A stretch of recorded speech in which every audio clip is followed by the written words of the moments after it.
The daylily is a flower used widely in cooking and traditional medicine in China. Packs of dried daylily are a staple of markets across the country.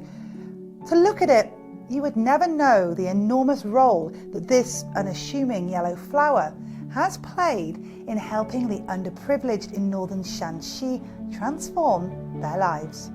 But the economic power of this small flower was recognized this week when President Xi Jinping visited a farming community in Datong, Shanxi.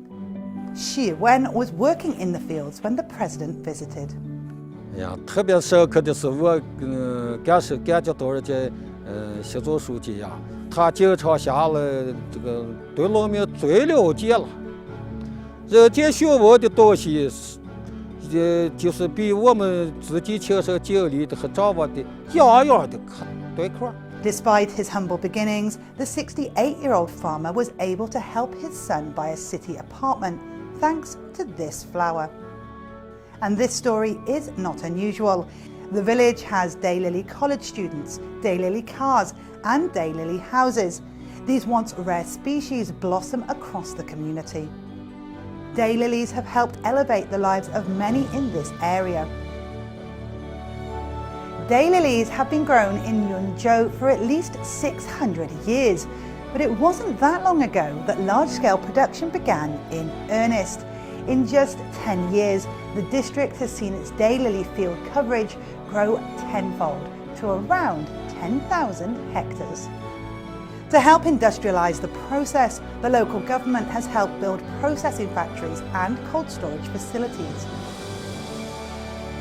And farmers benefit from insurance policies that guarantee incomes should prices fall.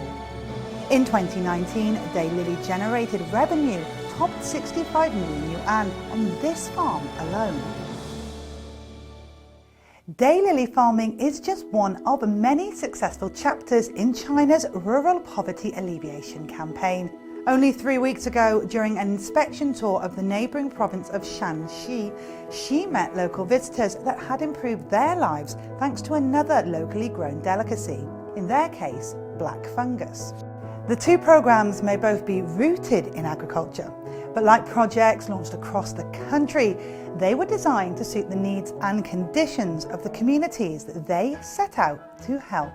From 2013 to 2019, more than 93 million people in China were lifted out of poverty. That's more than 10 million people every year. Yet, at the end of 2019, 5.51 million people in China remained under the poverty line. They represent the nation's most deprived and hardest to support. And as the President has said on many occasions, that no one should be left behind, helping them remains a priority for the country's ruling party.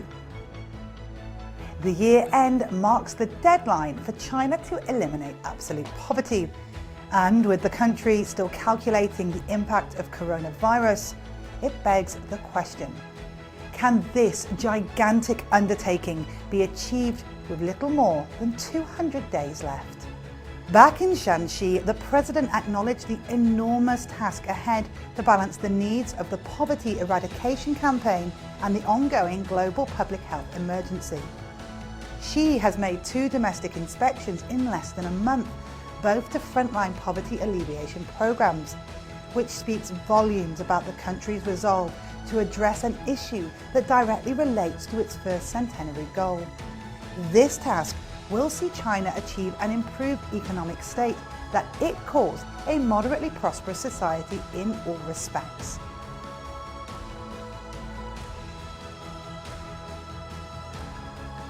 Xi's visit to Shanxi comes less than 2 weeks before the 2 sessions, China's annual gathering of lawmakers and political advisors, which sees development agendas discussed and reviewed, and critical policies adopted. It will come as no surprise that poverty relief is high on the agenda. While in Shanxi, Xi visited the home of Bai Gaoshan in Fangchengnu village, Yungzhou. He chatted with Bai's family as they sat on a kang, a typical bed found across rural northern China that's made from clay and heated in the winter by an internal stove. 就是小也小不都做出结了我家嘛，可不就小也咱不是做梦我都不敢做梦，说周书记在我炕上那坐一下，啊，哎，就因为这个房盖的，周书记不想给过来观看。Bai's family were rehomed just last year. They used to live in a yaodong, a house built into the hardened earth common across the Loess Plateau in northern China. The farmland they worked was dry and barren, and their lives harder still. Along with 400 other people, they were relocated to a specially built village.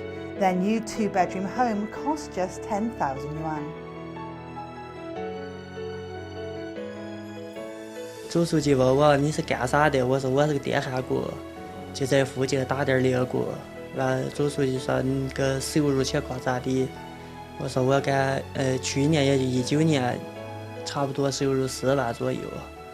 书记说那也可以了，这个红利结了，儿子也有了，感觉特别幸福。Education and training have also helped people kickstart their new lives. As a newly qualified welder in 2019, Bai Li-jun saw his wages jump, and he's expecting more this year. Whether it's new skills or scaled up farming or a host of other projects scattered across all 4 corners of China, at its core, the Poverty Alleviation campaign is about the people whose lives can be improved. It's a marvel that tiny acorns can grow into great oak trees. But China has proved that change can blossom, even from the smallest of flowers. See you next time.